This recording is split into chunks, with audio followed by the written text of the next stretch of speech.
what people's experience. Okay, it was very to hear what people have been experiencing, what they've been feeling, some of what they've been doing. And you had asked to share what some of the resources are. So I thought I'd just kind of start by sharing our CAMHS website page. Because we really went to work trying to add as much as we could to that, and have tried to direct students to the website because we've put a lot of resources there. And I think we had about 2 days notice that we had to leave our offices. So CAMHS moved very quickly to first providing sessions by telephone. And then 2 weeks ago, we made the move to providing the video teletherapy. And we've been consistently pretty busy, almost to our usual numbers. But the good thing right now, and Brandin can talk more about this, is that there really is no wait, barring schedule complications. But we've also been providing, and Tara will tell you more about what she's done. We've been doing pop-up sessions for people who've asked for them, both for students who may not have access to our services, but also for staff who are struggling with their own issues. You know, and I think everybody's been challenged by having to do things by Zoom. You know, we have a number of staff who have young children who've had to manage and also providing care for their kids, or making sure they're still getting their, you know, school lessons done. So, you know, not everyone's in that camp, but, you know, there are a significant number of people who've had to deal with that. So let me just try to share.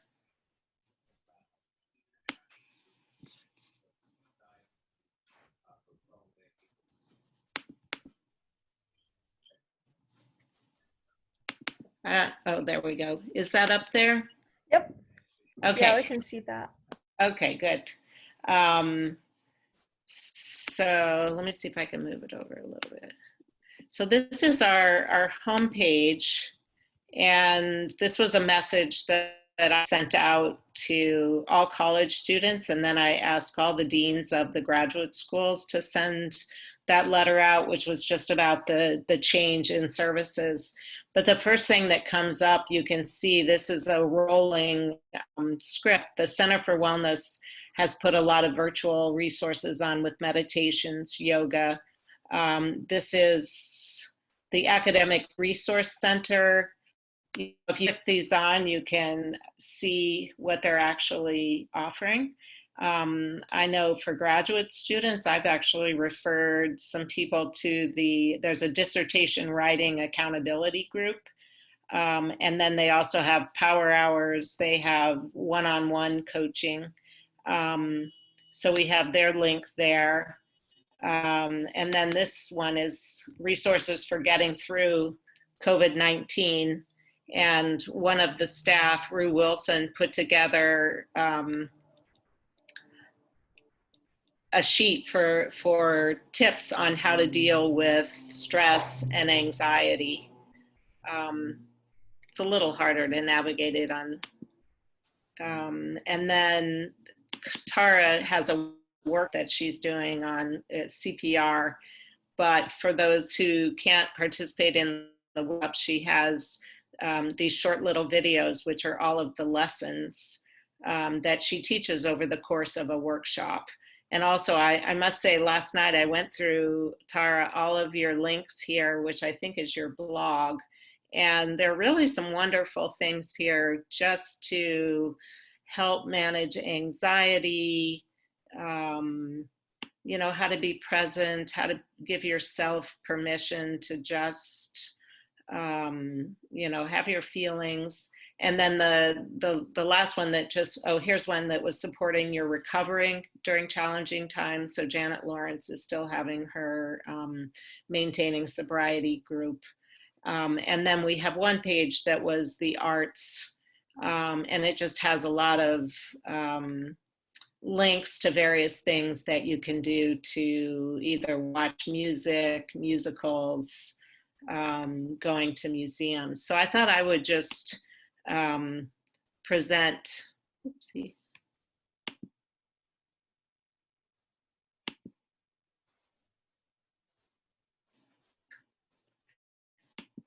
Am I still here?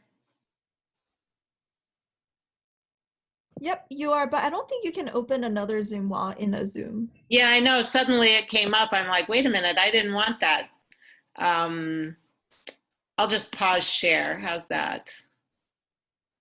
Because I thought I'd go back and maybe let Brandin just talk about getting into CAMHS and how that works.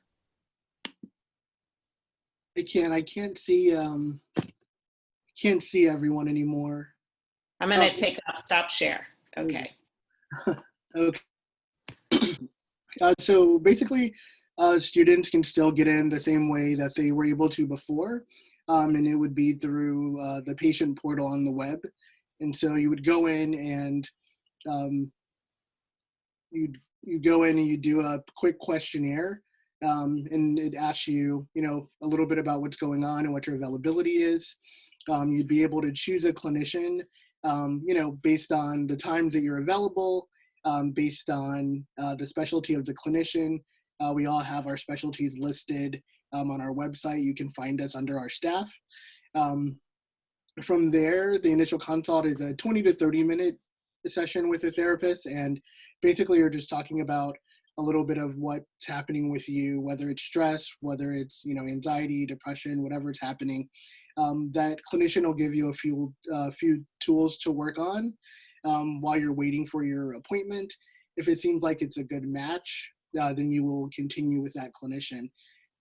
If a student was with a clinician that maybe it wasn't a good match, or they wanted something more specific, some people ask for a specific gender, some people ask for maybe a clinician of color, some folks ask for a clinician who has a DBT specialty. If that's not the clinician that you have for the initial consult, then that clinician gives me your information, and then I essentially pair you with a person that is more suitable. Like Barbara said, we virtually have no wait right now, outside of scheduling issues. And we are seeing students all over the country right now through the Zoom encrypted HIPAA compliant version of it. So you don't have to worry about getting Zoom bombed or anything like that. Students have the ability to decide whether we're using the Zoom platform, but you can call in, or you can be seen by video. We are asking for an intake that you actually do the video, but after that you can decide whether or not to do it phone or video. And we're pretty much sticking to our model of short-term care. We do have the ability to make referrals, but as I said, we're seeing people across the country right now, and sometimes, in the world right now. But we do have some online services for that thriving campus. If things are a little bit more complicated with insurance, we do have a community referral coordinator as well. But we're pretty much running, as we normally run, and we've not really stopped since we started. So if anyone has questions about how to access us, let me know. I do think I heard someone say not everyone can get on the patient portal.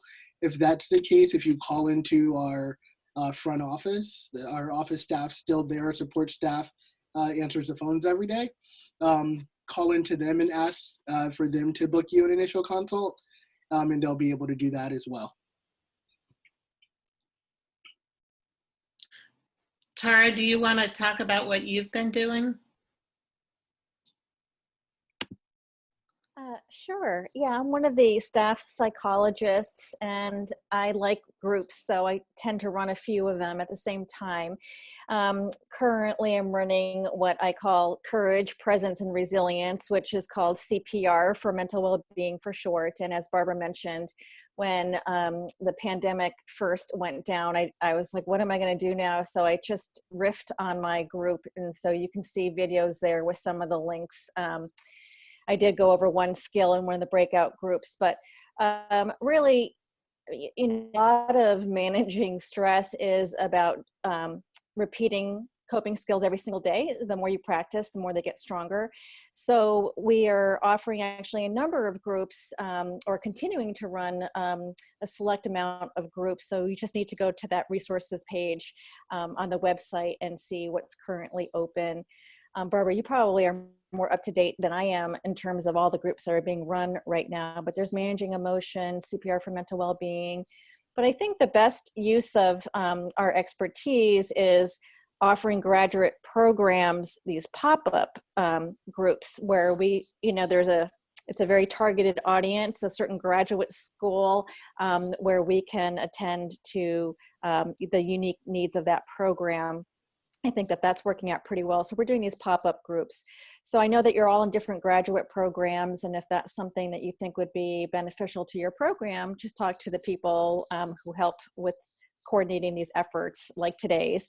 And, we're available. I think most of us are there through the middle of June. Middle to end of June. Mm-hmm. Yeah, and I'm there to the end of June. So we're available. Yeah, and I think this year, one thing that's different is that most students, when they finish spring semester, are off to their internships or jobs. And I think with so much uncertainty about what internships are available, classes will all be online. There isn't such a definitive end to our work. A lot of staff have the summer off because there just usually aren't as many students around. But I think it's a little bit different right now. We're all in uncharted territory. So we will probably just keep seeing students who are, who need to talk to someone, who are off somewhere else. Thanks so much for that. I wrote in the chat that if anyone has any questions for Dr. Lewis, Tara, or Brandon, just send it in the chat and I can ask for you guys. Does anyone have any questions right now?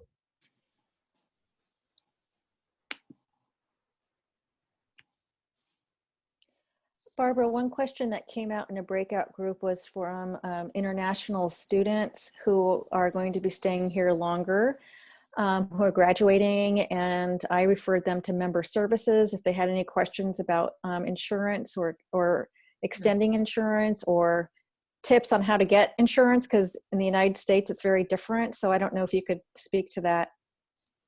Well, students who are graduating, the insurance goes through July 31st. I know that international students who are here are those students who have the biggest challenge to get back or to leave, but I don't know if any decisions have been made about insurance. That wouldn't be something that I'm involved in, but definitely member services. Often for students who, in normal times are graduating, but know that they don't have a job set up or their job doesn't start until September, October, we've often directed students to use the connector or the Affordable Care Act sort of provides insurance for people who don't have it. And even if it's a 2-month bridge until your job starts and you get benefits, it's a viable option. I've had graduate students on leave use that, and the care has been pretty good. And I know medications are incredibly cheap, but I don't know if international students are actually eligible for that, or if they're, because this is an exceptional situation, if they would allow for students to access that. But those are good questions. And I think member service and also your department, I don't actually know who would be in each of your departments, but I would think there would be someone advocating for students who are in that position. Great, thanks so much, Dr. Lewis. We had two questions come in through the chat. So the first one I'll just ask, does CAMHS have, sorry, someone else asked another question. Thanks. Okay, does CAMHS have any links or structural knowledge of concrete resources around the university for employment, housing, etc.? My school, GSD, is communicating almost nothing, and I don't know where to go with questions about how to remain housed or have adequate space to do online school if we have to do that. We're not really involved in the housing. You know, I mean, we have been involved, or at least the Harvard College, the undergrads, they've been very communicative with us about the whole process for housing. And I know they're now looking at the summer needs. Summer is going to be even more challenging because the dining halls aren't going to be open. So any students who stay on campus have to have a single room, a bathroom, and a kitchen. Which has limited the resources. But for graduate students who I know have been housed in, I think, the Quad, there are graduate students up at the Quad, which is undergraduate housing. There are graduate students who are living over in the business school residences. But for the, for graduate schools in general, I don't know if it's your student services dean, if that's something like at the design school would be Laura Snowden. I'm just not sure who's addressing that for graduate students, but I would think the student service offices would be just to start. And for GSAS, Danielle Farrell is a great resource, and even if she's not the right person, she would definitely be able to direct you to the person to talk about that. Great. So we have Lisa with Harvard Housing who was on, I believe, and she posted in the comments that with her information. Lisa, did you want to speak a little bit? Sure. Thanks for noticing that. Yeah, if you do live with Harvard University Housing, they have some great options. They're willing to work with any of our graduate students, postdoc staff that live with us. I posted the email address. It's leasing@harvard.edu. They are trying to work with people on a one-on-one basis because everyone's situation is so different. On our website as well, they have I think they sent an email to all current residents with kind of two really nice relief options. So you can note that as well when you do email them. So I would start there for anybody who does live, you have to live with Harvard University Housing. Thanks so much, Lisa, for answering that question. No problem. And then if anyone has any further questions, she wrote the email there. It's leasing@harvard.edu. And Lisa, I don't know if you want to also put your email if people have questions about that in the chat as well. Let's move on Sure. to the next question, which is, what is the best way to support a friend or peer who you think might be struggling or suffering? Brandon or Tara, do you want to take that? I can. I mean, one thing to do is to, see if they, or ask them if they are, linked with anyone from CAMHS. If they're not, then I think, having them contact us would be great, or to join any of our groups would be great. Also, I think just listening. And I think, so many folks have a shared experience right now. In some ways, but in very different experiences in other ways. So I think listening and then kind of referring to resources. Tara? Yeah, well, I might add, because sometimes people don't want to listen to you, or they say I'm all right, or they think that other people have it worse than them, so they're not really entitled to their feelings. And, in those cases, I would just be really mindful and compassionate to kind of check in with your friend regularly. Just as the course of a day, I've been really advising students also who are struggling in a number of ways, or either feeling, really alone, or they know other people are, is to kind of buddy up you know, have accountability partners, you know, making regular Zoom meetings if you know you're living apart, of just checking in. And I know that sometimes people just don't want to reach out. So if you have a friend who's struggling and you can notice that they're struggling, I think just be a good listener and check in, even if you feel like they're, you know, pushing you away. Just, you know, check in every once in a while. Mhm.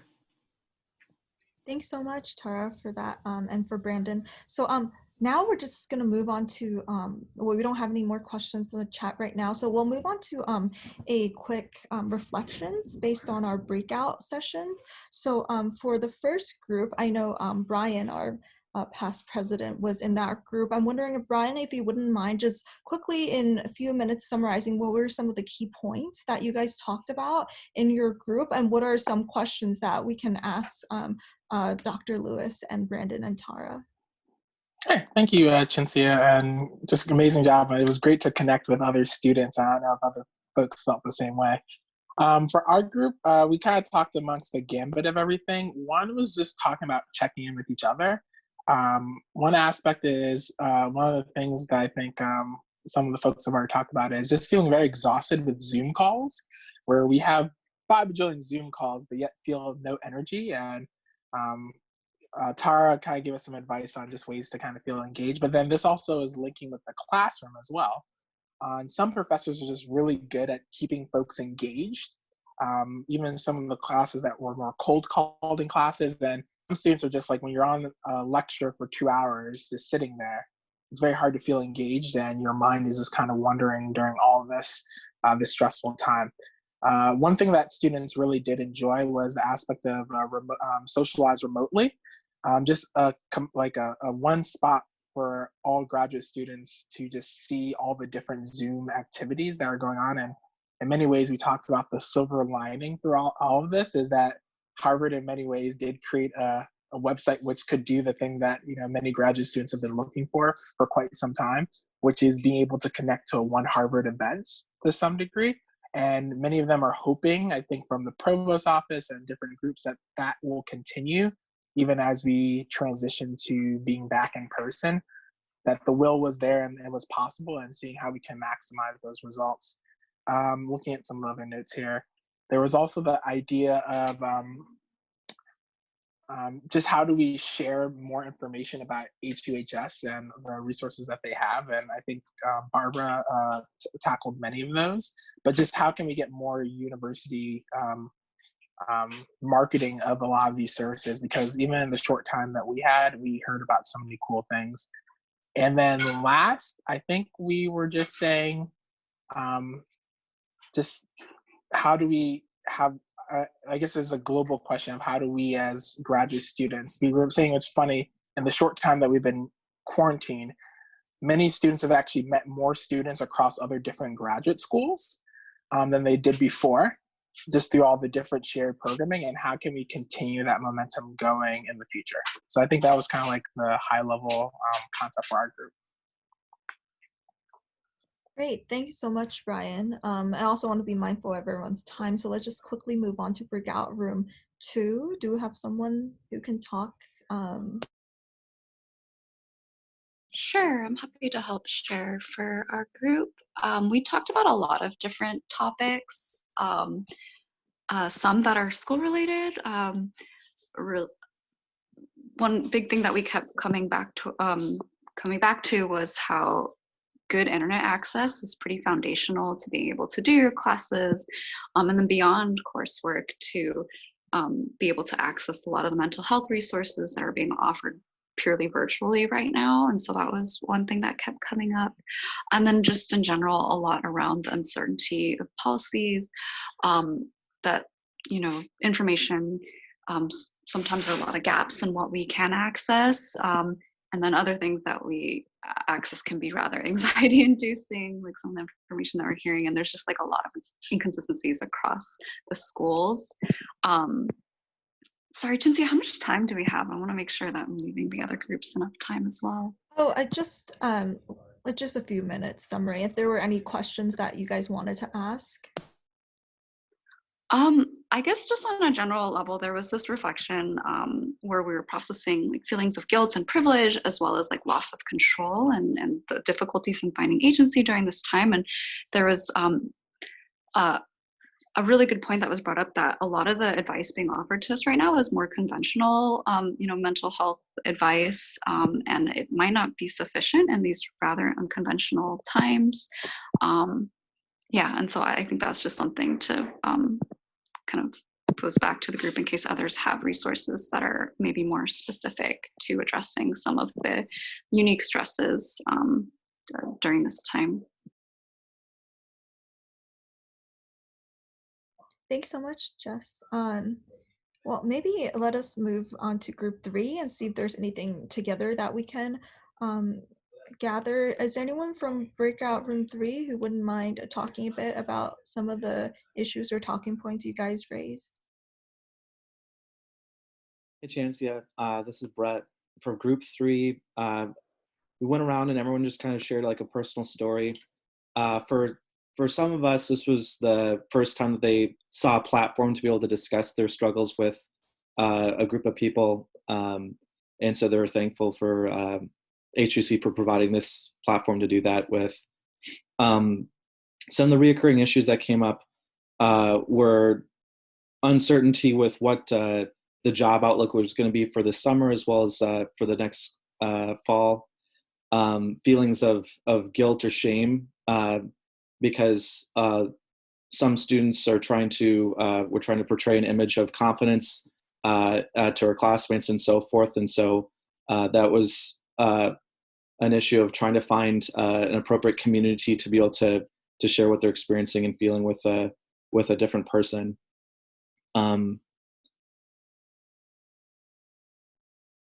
There was stressors about the uncertainty of what the university is planning for the fall, what that was going to look like, stressors about what the housing situation was going to be, and then everything else was talked about already. Thanks so much, Brett.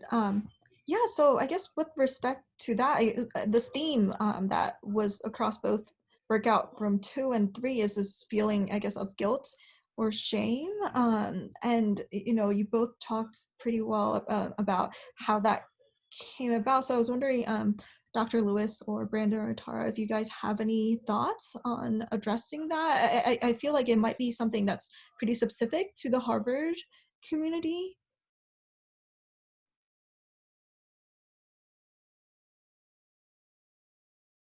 It's the experience of guilt, I think, is not necessarily specific to the Harvard community. I feel like both in my private practice and just the community at large in this area is that it's so clear that there are people who are really, working more than they ever had in their lives, trying to save lives and are putting themselves at risk. And then there are other people who are sheltering in place. And even though that they're working and they're doing what they need to do, it doesn't feel as dire as other people. And so what happens is we go into this sort of comparative suffering. And I would just really advise the group to really just allow yourself to be present to your feelings, let them arise. Our feelings are our feelings. They come up automatically, and they need to be sort of aired or expressed, acknowledged in some way. And then really heavy doses of self-compassion, because this is really hard. What we're all going through is unprecedented. No matter how old we are, this is really the first really extended big crisis that we're experiencing, and it is really hard. And so, actually there's a skill that I love, and I'm going to direct you to the website, to the little videos called RAIN. It's a mindfulness skill, and it's very simple, and it just is, R stands for recognize. So if the feeling of guilt arises or fear of uncertainty, is to actually name it, name the feeling that arises. And then A stands for allow it. Give it some airtime, be able to kind of take some deep breaths and say, oh, this is fear. Oh, this is guilt. And then the I is to investigate with kindness, which means just kind of going in a little bit deeper and saying, what do I need right now, right? So you have to sometimes put your blinders out on what's going on in the world and say, what do I need right now? And it might be you need reassurance. It might be that you need connection. It might be that you need a good night's sleep. It might be that you need some energy. and just kind of really tune in. And then the N in RAIN is nurture, next best step. So I just really invite all of us to kind of be present to what we're feeling, that it's okay that we have these feelings. And when our mind goes into that comparative mode, just say, oh, I'm comparing. And then bring it back. And you do, just really recognize that we're all doing the best that we can. And we have to pull ourselves up from our bootstraps in some way. So we need a little bit of stamina. And in order to have stamina over time, we really need to kind of focus on basic coping skills, and they might sound conventional, but they're so important, which is, getting exercise, getting a good night's sleep, connecting to people, eating well, and really doing that in a very regular kind of way, because that's the foundation. So it's okay to have your feelings, and this is hard, and it's okay to say that this is hard. I think another thing that came up, this came up in a webinar I listened to on Thursday that was for medical professionals, but I think students at Harvard, and I think even staff and faculty, are perfectionists and are used to doing things at the top of their game, being the best. And I think the situation we're in now, I think everyone's struggling with, how can I be my best? And Tara, you can speak to it a little bit better, since that's one of your workshops too. But I think that brings in the, being self-compassionate and just allowing yourself to do the best that you can, to make the most of the circumstance. Thank you so much for that, Barbara. So let's move on to breakout session group 4. Is there anyone who would like to talk a bit? Okay, great. Hi. So for group 4, we got across the board to a lot of different things. Generally, as graduate students, a lot of people felt like they expected more of a sense of community generally, not just during the pandemic, but I think generally speaking, and that was also in the notes. And but even during the pandemic, they wanted to see more events like this, like Zoom events, and a connection across the board of the various schools, and bringing together of the various Harvard communities, because this felt like a great way to connect and also to voice our concerns. As we are perfectionists, many of us, it's good to hear, because sometimes it feels like you're just being hard on yourself, but to hear it put that way from someone who's seen this cycle so many times, it's like, yeah, that's probably it. That's probably what's going on here. Pandemic related, it's been difficult to stay on schedule, but one of the emails that went out at the very beginning was that for graduate students, I think some things were being given extensions, but people that are writing a thesis, I think they were to stay on, which kind of seems hard because you're going to be working remotely, and it's hard to kind of stay in contact and also to stay on schedule, and also because everything is off schedule. So that's been kind of hard to do, and that's been a source of concern for a lot of people. And I heard that they've heard it from more than one person, that this has been a source of concern from several students that aren't even at the meeting, but that have been concerned about getting in touch and communicating with TAs or thesis advisors about various projects. Another thing that was interesting to hear was several things that we've already heard from other groups, but also with the current ongoing pandemic, we're so separated from the community. That's become a source of support for many. And some of us are going to be graduating when this is going on, and the concern has been, are we going to be cut off from this community once we graduate? Mm-hmm. And is there a way to stay connected with Harvard, even though we're going to be graduating? And is there a way to still be a part of this community while we are grappling with this reality and also moving into the next chapter of our lives during a global pandemic? So that was interesting. And also this was amazing. And we wanted to thank everyone that brought this together, because it's so good to come together during such a situation. And we said it to Chauncia, and we wanted to say it in the group, that in the general group, that this was so great. This was such a great event, and it was nice to have a place to come together and talk to other people about our concerns. So thank you for this. That's it. That's all I got. Thank you. Great, thank you so much.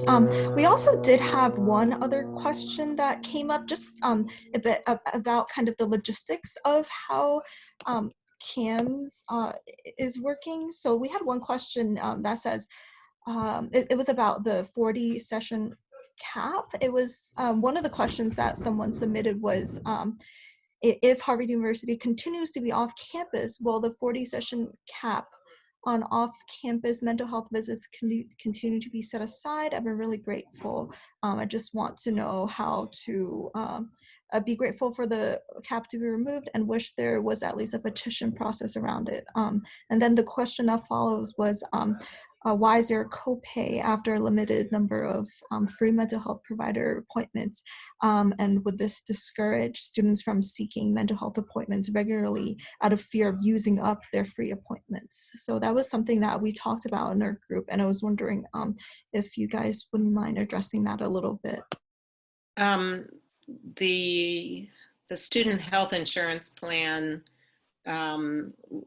we're not responsible for that, but I think when the pandemic hit, I wasn't even, to be honest, part of the meeting where they decided to extend the number of sessions. So I can't say for sure who did that or how it happened. And the insurance starts again on August 1st. So that's the new year for using your insurance. So you do go back to the 40 sessions, and I would guess it depends on how long the quarantine or the pandemic is in place, or that we're in a state of emergency. That would probably get decided later. The main reason for the first 8 sessions not having a copay is that typically we've always seen that the average number of sessions most students are in therapy is around 6 to 8. So that, before you used to have a copay starting with the first session. So they lifted the copay for the first 8. And then, I think and like I said, I'm not responsible for making the stipulations on health insurance, is that I don't know how best to say this. Insurance, it's a fairly low copay, although I know for students it's more challenging. The plan has to be able to survive. So there have to be some cost.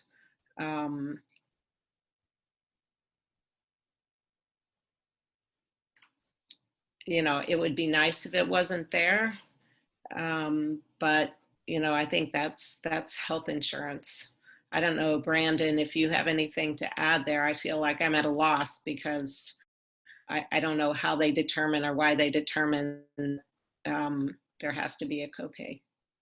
Yeah, I went to one of the SHIP meetings, but we're certainly not involved in setting that up. What I tell students, though, is not to be discouraged by it and to, go ahead and start with the person, because, there's a lot that can be done in 6 to 8 sessions. There's certainly a lot to be done in 8 sessions. I recently met with a student for 4 sessions, and we did an incredible amount of work in 4 sessions, and he was ready to go on to his next person. So I say use them all up, and then see where you are. It could also be that you start with a clinician and you do the second one within 2 weeks, but then after that, maybe you're a person who, you're a Harvard student, So, you might see that therapist again in another 2 weeks or another 3 weeks. And so with that, those 8 sessions might actually span you, for a good amount of the year. And then post that, I would say, talk with the therapist that you're seeing. They may be willing to do a sliding scale. They may be willing to work with you. It could be that, your sessions turn over at just the right time. For instance, if you were to start therapy with someone now, you would have now until the end of July, but then it would turn over at 8 more. So I usually tell folks, just go ahead and use them and then see what's happening after that. But I think it's a disservice to not go, because session 9, I'm going to have to pay for. You may be done at session 5. So I say just give it a chance, and then figure out either with that clinician or talking with our community referral coordinator, or even with your department around potential funds for a medical cost. Thanks so much, Brandon. And I want to be mindful of time. We're hitting the 5 p.m. time now. I just wanted, so Lisa Thomas from the Provost office is also here, and she actually does work with the mental health task force at Harvard. So I was wondering if she wouldn't mind speaking a little bit. I know some students had questions about how they could become involved in, these questions and the planning of how insurance is provided and what services are given to graduate students. So if how graduate students can be involved was one of the questions that I got in a small group. So Lisa, if you wouldn't mind talking a bit about that.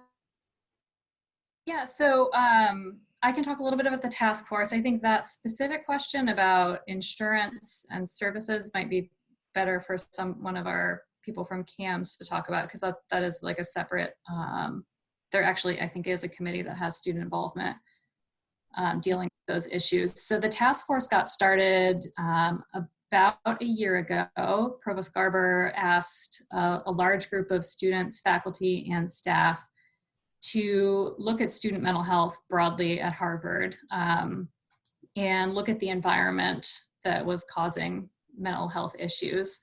So we have a working group that's focusing specifically on undergraduate students, and Barbara Lewis is a member of that group. And then we have a working group focusing on graduate and professional students, which is chaired by Emma Dench. And then Mario Small, who's a professor in the sociology department, is chairing the overall task force. And really, I think the group's been looking a lot at survey data that we have from graduate students. We did a series of focus groups in the spring semester and then early in the fall semester. And right now, we're kind of in the process of wrapping things up and finalizing recommendations. So I think I would say just keep an eye out for the report coming out. And I can imagine that after this, there will be opportunities for students to be more involved, and there will be recommendations for specific ways that students should be more involved in both kind of monitoring the state of student mental health on campus and contributing to possible solutions. So what would you suggest for students who want to actively participate in these groups to stay involved? Because I know Dean Dench, she is with GSAS, and I feel like a lot of conversations that's targeted towards the PhD student community isn't always communicated to other schools, because we have our 12 graduate and professional schools. So I was wondering if one student, is very passionate about this, who can they reach out to now to get involved? Well, specifically in the task force, since we're wrapping up, there aren't really any opportunities right now to get involved with that. I think moving out of this process, I could see the Provost office being more involved, kind of in these issues. This is something that we heard a lot about, like especially even within GSAS, students kind of creating connections with each other across departments and creating a sense of community is definitely an issue. So I'm sorry that I don't have any concrete suggestions right now. I think that at the end of this process, and once the recommendations come out, moving forward, I think there will be more opportunities for that. And I'm happy. I know that, I'll keep Marshall up to date, and I know that he'll keep you guys informed as we move forward. And so just keep in touch with him, and he can keep in touch with me. Okay, yeah, that sounds good. Yeah, so if you or Marshall can send us the information when the report goes out, we'll send it out to the graduate student community through our reps. So that's something that we can definitely do. Yeah, thank you so much, Lisa. Of course. Does anyone else have any questions? You can forward it to me in the chat, but I know we're going over time, so we don't want to keep anyone here. If I don't have any questions within the next minute, I'm just going to say thank you to everyone, and we'll end there. Thank you. Thank you for inviting us. It's I notes, so I have a lot to think about, and think about what we can maybe put together in CAMHS. I think the one issue that was mentioned that we struggle with a lot is communication. Because we try to communicate in various formats, and yet we still constantly hear from students, I didn't know about that, I didn't know about that, I didn't get the message. The undergraduates, our communications person has access to the emails for all undergraduate students, but with the graduate schools, because you're also decentralized, the only thing I can do is send it to the dean of students, or the student service dean, and say, could you please get this out to students? And even for our groups and workshops, when we were on campus, we could put up flyers. Our orientation last year, we've really started to kind of encourage students, go to our website. There's a lot of information there. But still, it seems like there's not a terrific way to connect with students and get the word out. So, that's one area where we could use some feedback too. I think that the groups that Tara has gone to a few classes now, she's been invited to, and then the pop-ups, were there about 70 students at the pop-up you did the other day? So I think that's one way that it seems like we've reached a larger group, is to have someone in the community who's responsible for coordinating it, just like this, invite us, and then sort of get the word out to the students to sign up. Barbara, this is Lisa from Harvard Housing. We'd love to chat. We've worked with some of the counselors in the past, but we house close to about 2,500 graduate students with us. So we would love to work with your office more closely. I think that would be a natural connection for you to get some word out, and also be more involved with the Live On community here. Oh, that'd be great. I think Rue Wilson did a workshop for the graduate commons. That's us. She just did. You're right. Yes, she said that worked out really well. She said it worked better than our workshop that she does through CAMHS. Yeah, and we've been working with, I think is it Wen from she runs the International Asian Student Support Group. Oh, Wen Wei. Yes. Wen Wei. Yeah, we've been working with her as well this year. So we'd love to talk about, how to reach the residential grads as well. Yeah, that would be great. And someone asked for my email.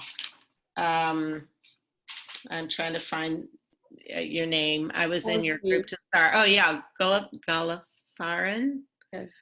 It's B. Lewis, BLEWIS at HUHS.harvard.edu. Thank you. Oh, you're welcome. So it seems like we haven't gotten any more questions. So I want to take the time to thank everyone, our student participants, as well as our 3 members of CAMHS, and as well as the Provost office for coming to this event. Since it seemed like a pretty popular request, we will try to make this a regular event where students can just go in small breakout sessions and talk to each other. And, you know, if anyone's interested in helping us organize, please email me and let me know, and that would be really great. And yeah, I will have this recording and we will upload it to our website for people who are not able to make it. So I will end it now.